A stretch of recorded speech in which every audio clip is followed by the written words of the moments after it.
Hi, it's me again with Corel tips and tricks.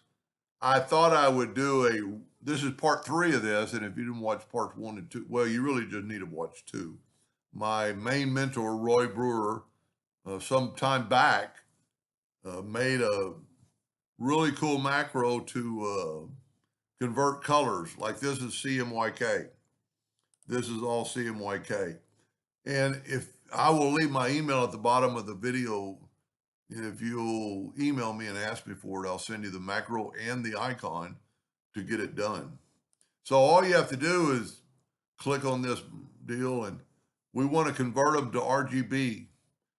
And we're going to go document shapes, because you could select one, you could do all the files, and we're going to go RGB. Now watch. So I wanted to do this in real life. So this is an RGB color. RGB color. Even on the bitmap, it changed it to RGB. We can prove that by taking the color eyedropper and looking that's R198, well, it's a little bit, might be a little bit different shade. R26, white, R254.